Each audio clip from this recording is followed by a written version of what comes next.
Hello, good morning student. So today we are going to discuss chapter 13, what we have left in the previous video.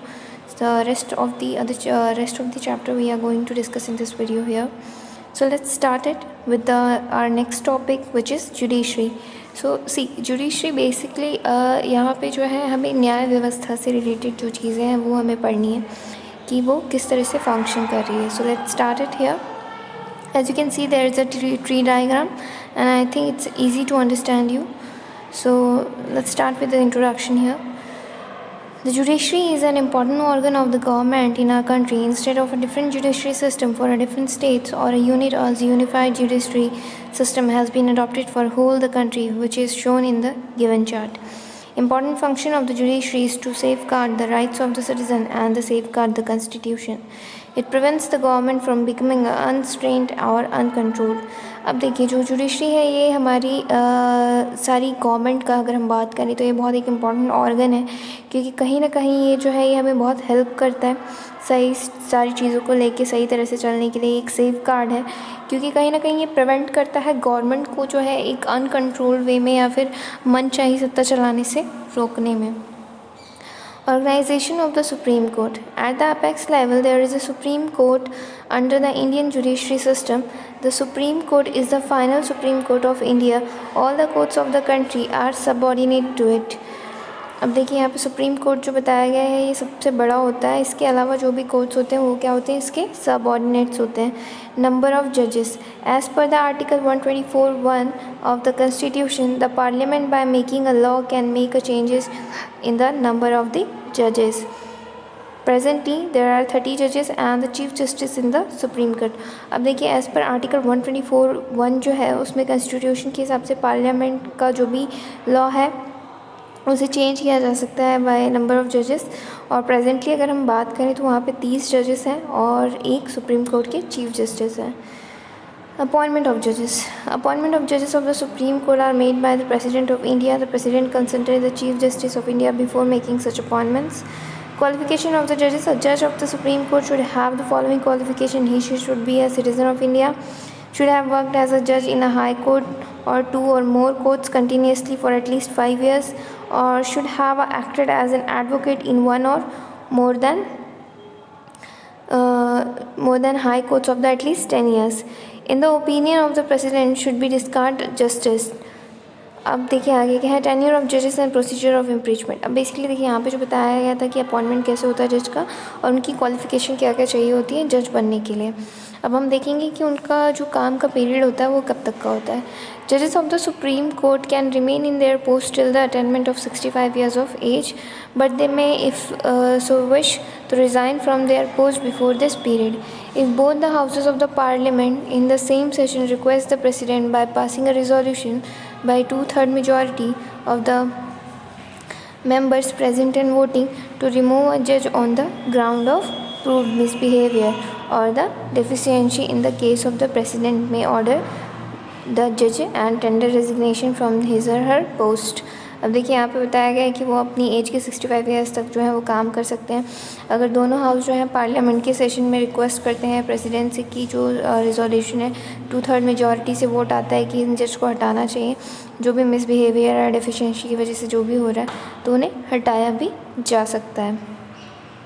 Pay allowances and the pension of judges. The parliament by a law decide pay allowances of the judges, so the judges are entitled to facilitate like a monthly allowances, travelling allowances, house allowances, staff car etc. And they are also entitled to pension and gratuity as per the rules. अब देखिए उनको कई तरह के जो है allowances यहाँ पे मिलते हैं, उन्हीं के बारे में बताया गया है. Now we see the immunity of जजेस. अब मेन इम्यूनिटी क्या है जजेस की वो चलिए देखते हैं आगे. No person or the institution can publicly criticise the work of the honourable जजेस. Even the parliament of the legislative assembly cannot criticize any of their judgment individually or in a combined manner. अब जो person है जो जजेस की यहाँ पे बात की गई है, देखिए बेसिकली उनके बारे में क्या बताया गया है कि ये जो होते हैं ये पार्लियामेंट की असेंबली को क्रिटिसाइज़ जो भी ये बेसिकली जजमेंट कर रहे हैं तो कोई भी इनके जजमेंट को क्रिटिसाइज़ नहीं कर सकता है. ओके तो ये चीज़ इनके पास जैसे ह्यूमैनिटी है. ऑथ बाय द जजेस. अब इन कसम क्या खाते हैं जजेस देखिए. एवरी जज has to take an oath in the format laid down by the constitution before assuming officers. The president administered the oath office to the to the Chief Justice and respect of the other judges. It is the Chief Justice who administers them oath of the offices. Ban on practicing by judges. After retirement, a judge of the Supreme Court cannot practice in any court of India or appear before any authority as an advocate. अब देखिए जो ban क्या लगा है कि अगर उनका एक बार रिटायरमेंट हो जाता है सुप्रीम कोर्ट से तो उसके बाद वो जो है कहीं पे भी एज जज या बाकी की चीज़ें काम नहीं कर सकते हैं, एज एडवोकेट भी नहीं. Now we see the jurisdiction powers of the supreme Court. अब देखिए जुडिक्शन पावर क्या क्या है सुप्रीम कोर्ट के. Original jurisdictions. Such dispute which can not put up in the other court of the country are put up in the supreme Court of India. अब ऐसी लड़ाइयाँ जो बहुत किसी कोर्ट में नहीं दायर की जा सकती वो आप सुप्रीम कोर्ट में दायर कर सकते हैं. Dispute between the states. Dispute between the union government and one or more states. Such disputes where union government and one more states are on the one side and one or more states on the other. Disputes between two or more states. Disputes in respect of the fundamental rights, and the Supreme Court has power to take the action of protection of a fundamental right of a citizen. अब देखिए जो basically जो जुडिक्शन है उसके पास ये भी right होता है कि वो हर एक सिटीज़न का जो भी फंडामेंटल राइट है उसे बचा सकें. Appellate jurisdictions. The Supreme Court is the highest and the final court of the appeal of the country. The Supreme Court has the power to hear the following appeals. अब किस तरह की देखिए वो अपील सुन सकता है. Constitutional appeal, civil appeal, criminal appeal and special appeals. Consultative function. Under the Article 143 of the Constitution, if the President seeks advice on any constitutional or legal matter, the Supreme Court may such advice to the President. अब देखिए यहाँ पे बताया गया है कि constitutive function क्या है कि अंडर आर्टिकल 143 में जो है कॉन्स्टिट्यूशन में अगर प्रेसिडेंट एडवाइस कोई मांगना चाहता है किसी भी लीगल मैटर पे तो सुप्रीम कोर्ट के जो जजेस हैं वो उन्हें एडवाइस दे सकते हैं. Jurisdiction as a judicial review. The Supreme Court has the power of examining the validity of laws and administrative order passed by the Parliament and the assemblies and see whether they are in accordance with the constitutional provision or not. Though this the power, our Supreme Court protects the Constitution. तो ये जो powers हैं ये Supreme Court के चीज़ों को क्या करते हैं बेसिकली constitute करते हैं. Court of record. Supreme Court is also a court of record, that is all judgment on record are in writing and are published and they are kept as a record. The subordinate court, these judgment are produced as example and the subordinate court follow them. Other works. The Supreme Court besides the above does the following thing: inspections and the inquiry of subordinate courts to decide a service condition, promotion and the termination of services, its own staff as well as the subordinate officers and the staff. C is the power to punish any person found guilty of the contempt of court and protected. Now we see the administration of the state. Under the federal form of the government, the central government and the government discharge legislative, executive and judicial function under their jurisdiction. So let's see what we have here in this. The legislative assemblies. Under the federal form of the government, the central state government discharge their function in respect of the legislature and executive judiciary according to their jurisdictions. State legislature. As per the constitution, there shall be a state legislature, every state which shall comprise the governor and the state legislature. In some states there are two houses of the legislature, in some states there is in one house. There are two houses in the Uttar Pradesh, Bihar and Maharashtra, and the first house is called the Legislative Assembly and the other one is known as the Legislative Council. In Madhya Pradesh there is only one state legislature which is the Vidhan Sabha. Constitution of the Legislative Assembly, which is the Vidhan Sabha. In the Legislative Assembly of a state there is a maximum 500 and minimum 600 something members. However, Sikkim, Goa, Mizoram and the Arunachal Pradesh are exception where the number of the members of the Legislative Assembly is less than that the 60. Now we see the election of members of the Legislative Assembly. अब देखिए जो legislative assembly में जो भी लोग को हम elect करते हैं तो उनका किस तरह से सिलेक्शन होता है वो हमें देखना है, या हम बात करें तो इलेक्शन किस तरह से किया जाता है वो चीज़ हमें देखनी है. Members for the legislative assemblies are elected directly by the secret ballot on the basis of the adult suffrage. One member is elected from each constituency in the election. A candidate securing the highest vote is declared and elected. The qualification of the voters is should have completed 18 years of the age and should be resident of that state, and his her name should be in the voters list, should not have been declared unfit to vote by a competent court. Qualification of the candidate, अब देखिए जो ये बारे में बताया गया था voters के बारे में, यानी जो वोट देने जा रहे हैं उनके बारे में कम से कम इतनी क्वालिफिकेशन उनके पास होनी चाहिए। अब बात करेंगे कैंडिडेट की, यानी जिस नेता को या जिस भी पर्सन को हम इलेक्ट करना चाह रहे हैं उसके लिए उसके पास क्या क्वालिफिकेशन होनी ज़रूरी है वो अब हम यहाँ देखेंगे।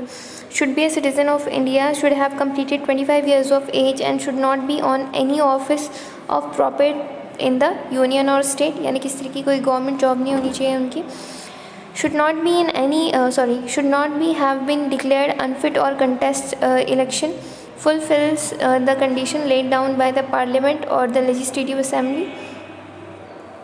ये चीज़ें यहाँ पे बताई गई हैं। अब चलिए हम देखते हैं आगे इनका टेन्योर क्या होता है, यानी वर्क पीरियड क्या होता है इनका, वो हम देखेंगे।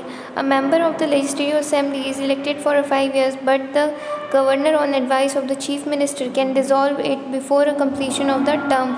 Council of the state is a permanent house. अब देखिए यहाँ पे जो बताया गया, जो मेंबर होते हैं लेजिस्लेटिव असेंबली के वो इलेक्ट किए जाते हैं 5 years के लिए। ओके, तो ये जो चीज़ें होती हैं ये ऐसी होती है। और जो गवर्नर है वो अगर चीफ मिनिस्टर की एडवाइस अगर ले दिए जाती है, मान लो कि अगर कोई नेता है जिसका काम प्रॉपर नहीं है, किसी तरह की कोई गड़बड़ी पाई जाती है, तो उनकी जो वर्क पीरियड है उसे हम डिसॉल्व भी कर सकते हैं।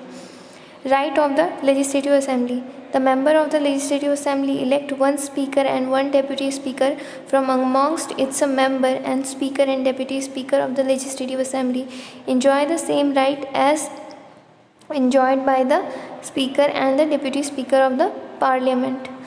Now we see the powers of the legislative assembly। The legislative assembly of the states have the following powers: to frame the legislation, which is the legislative assembly have the power of frame of legislation on subjects incorporated in the state list and the concurrent list. If the parliament has already framed a law on the subject listed in the concurrent list, then the legislation framed by the state legislative assembly cannot be contrary on it। Now we see the functions relating to the executive। The executive assembly has the full control over the executive, and the cabinet is jointly responsible to the legislative council। The legislative council can cause the cabinet to resign by passing a vote of no confidence। The cabinet can function only till it enjoys the confidence of the legislative assembly।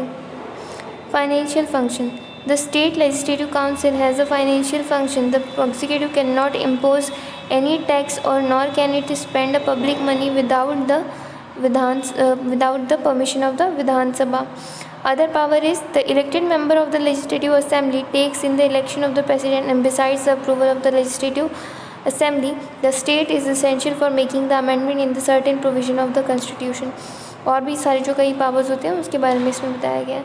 अब हम देखेंगे आगे state executive. अब state executive क्या होता है, किस तरह का काम होता है, क्या क्वालिफिकेशन उसके लिए रिक्वायर्ड है, वो चीज़ें हम यहाँ पे देखेंगे।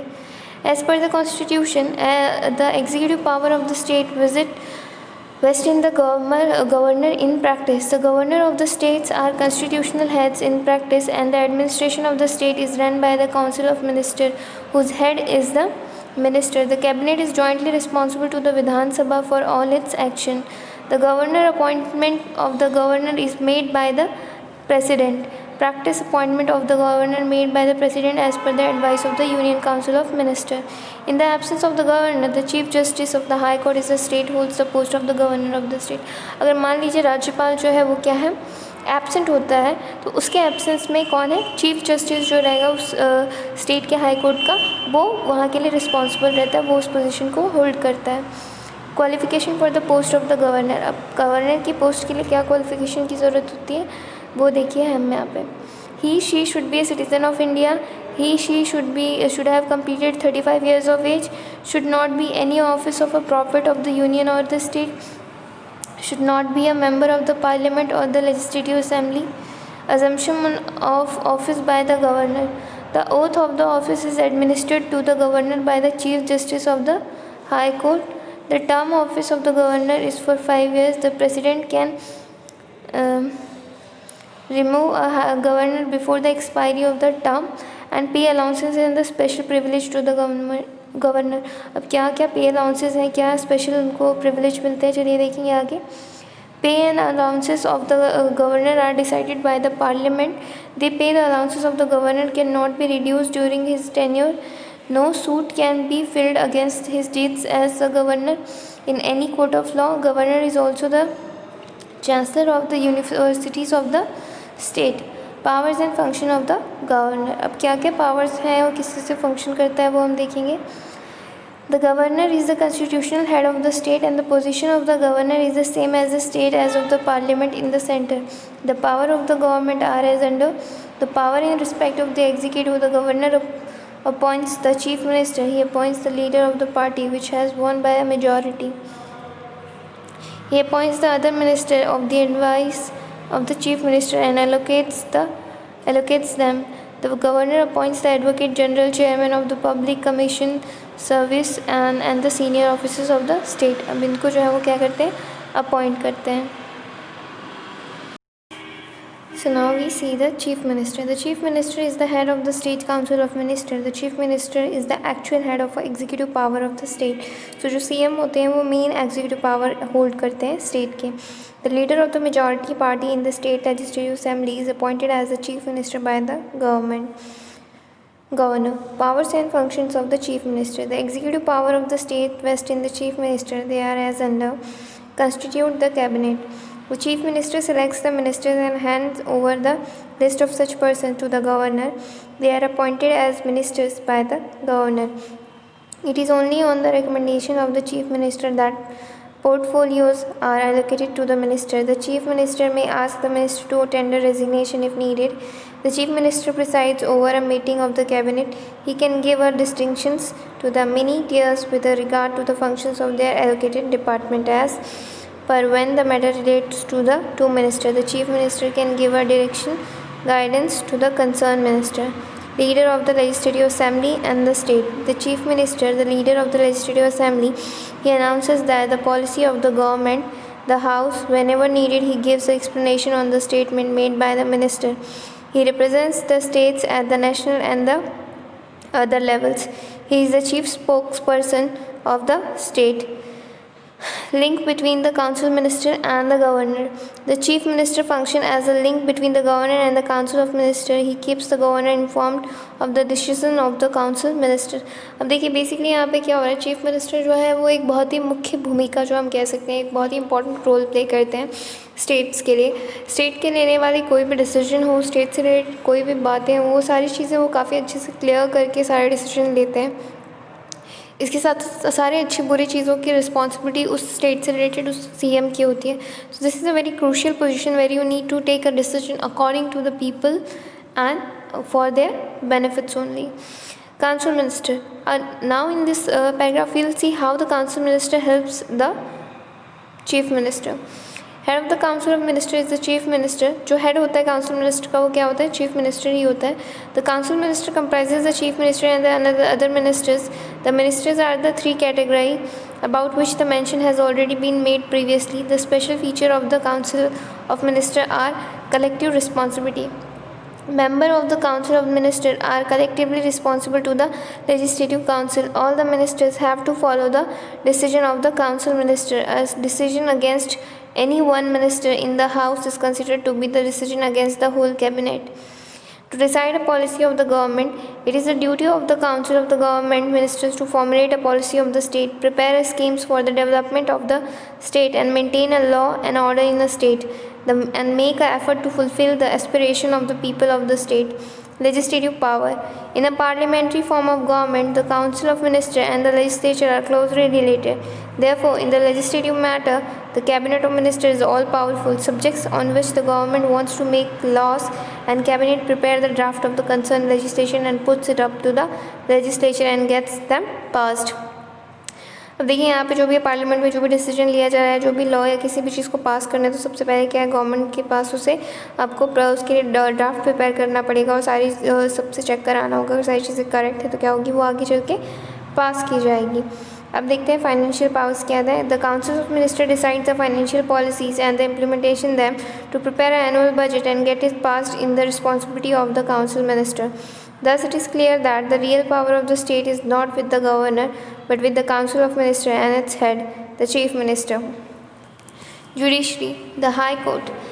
As per the Constitution, every state of the Union has a High Court. As per the 24th Amendment of the Constitution, the Parliament, if so wishes, may set up only a one High Court of one or more states and union territories. The High Court of Madhya Pradesh is situated at Jabalpur for the convenience of the people, and there are two branches, one in Gwalior and the other one is Indore. अब देखिए जो high court की बात की जा रही है judiciary system की, तो कोई भी स्टेट जो है वो एक या फिर दो स्टेट्स का कोर्ट एक जगह बन सकता है, या यूनियन टेरिटरी की बात की जाए तो. और ये हाई कोर्ट अगर हम मध्य प्रदेश की बात करें तो वो जबलपुर में है, और इसकी कन्वीनियंस के लिए दो अलग से जो है इसके सब ब्रांचेस बनाए गए हैं, जैसे कि एक ग्वालियर में है और दूसरा इंदौर में है. Now we see the organisation of the high court. Appointment of the judges. Appointment of the Chief Justice of the High Court of the state is made by the President in the consultation with the Chief Justice of the Supreme Court and the Governor of the concerned state. The other judges of the High Court are appointed by the President in consultation with the Chief Justice of the Supreme Court, Governor of the state and the Chief Justice of the High Court of the state. Number of judges. As per the Constitution, the number of judges of the High Court of the state can be increased decreased by the President as per the need. अब जब number of जजेस होते हैं high court की, ये जैसी भी need रहेगी उसके हिसाब से प्रेसिडेंट उन्हें कम या ज़्यादा कर सकते हैं. अब इनका फंक्शन और पे अलाउंस कैसा होता है वो हम देखेंगे. द जज of high court can remain in their office till the attainment of 62 years of age and they may have resigned from their post even before this age of सोविश. अगर उनका मन है कि वो 62 के पहले रिज़ाइन करें तो वो कर सकते हैं, अदरवाइज़ उनको 62 एज तक के वो जॉब कर सकते हैं. They present may remove them through the process of the impeachment. Their pay and allowances are decided by the parliament and they pay allowances cannot be reduced till they are in their post. अब देखिए उन्हें अगर उनके जगह से हटाना है, remove करना है, तो प्रेसिडेंट अगर जो है अविश्वास प्रस्तावित करते हैं उसकी तरफ से तो उन्हें हटाया जा सकता है. इसके साथ साथ जो भी उनका अलाउंसेस है सारा कुछ पार्लियामेंट के द्वारा डिसाइड किया जाता है, और एक बार जो चीज़ पे की जा रही है उसे रिड्यूस नहीं कर सकते जब तक कि वो अपने पोस्ट में है. Qualification of their judges. She should be citizen of India, should be less than 62 years of age, should have worked in a district and session judge for 10 years or worked as an advocate in one or more high court of 10 years, and in the president's view should be renowned just. Other matter.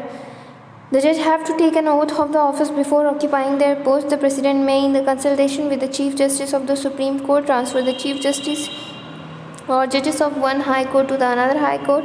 A retired judge of the high court cannot practice the state from where he has retired and a court subordinate to the high court, but a judge can practice in the high court of the other state or in the Supreme Court.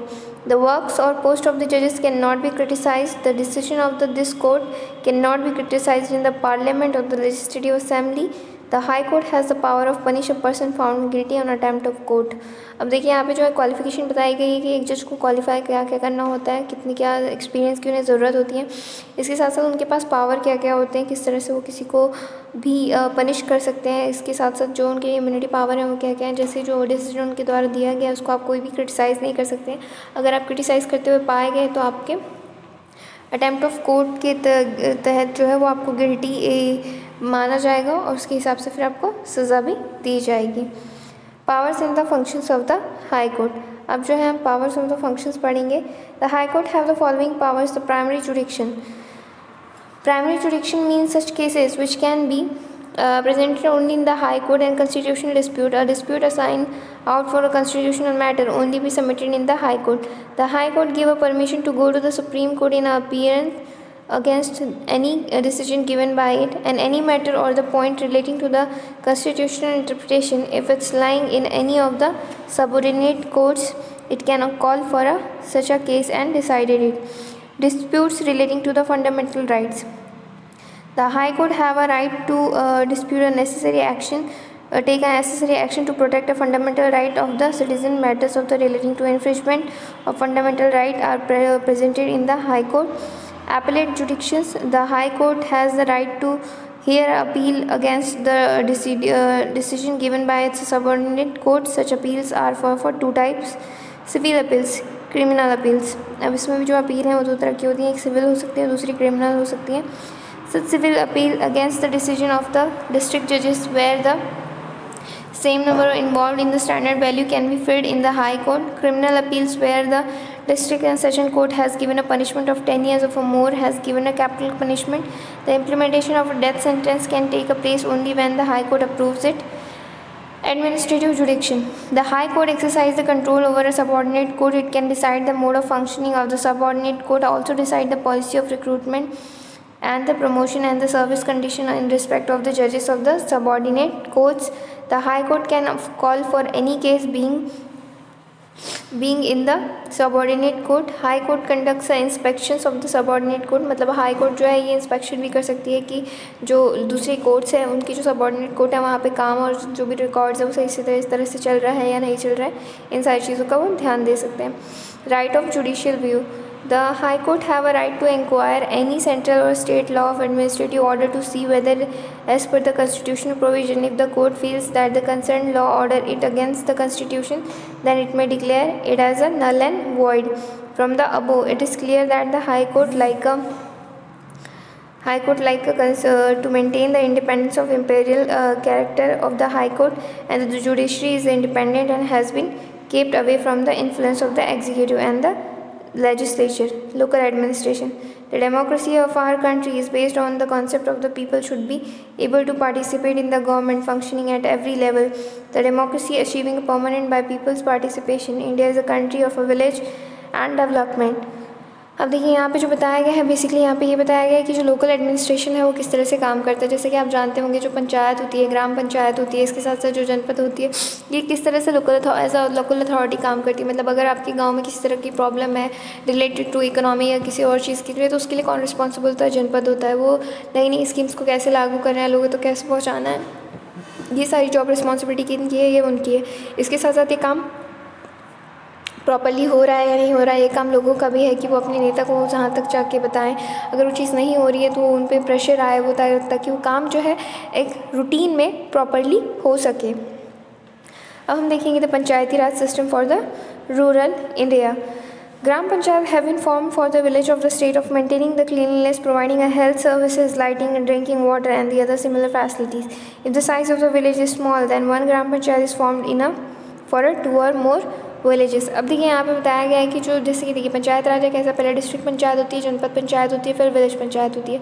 अगर मान लीजिए कोई गांव बहुत छोटा है या 2 छोटे छोटे गांव पड़ रहे हैं, तो वहाँ की टोटल पॉपुलेशन मिला के जितनी भी होती है तो उसके हिसाब से क्या होता है, कोई एक ग्राम पंचायत बना दी जाती है जिसको दोनों जगह के काम हैंडल करने होते हैं. इन ग्राम पंचायत के लिए और भी काम होते हैं जैसे कि गाँव की साफ़ सफाई, वहाँ का मेडिसिन, अस्पताल, बाकी की सारी चीज़ें जो है शिक्षा से रिलेटेड और भी.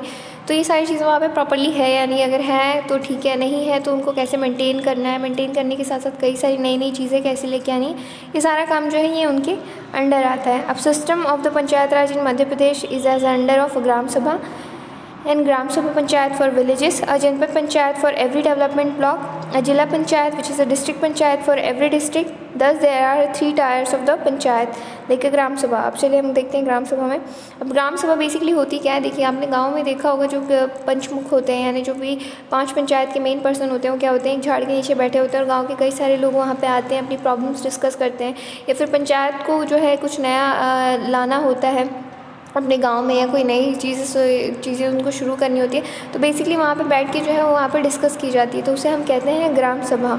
अगर हम बात करें ग्राम पंचायत की बात, तो जो भी एडमिनिस्ट्रेशन लेवल पे काम होता है किसी भी पंचायत का, यानी जो भी पंच को इलेक्ट किया गया है बाय वोटिंग, जो भी सरपंच बने, ये सारी चीज़ें क्या है बेसिकली वहाँ के गाँव के द्वारा इलेक्ट किए जाते हैं.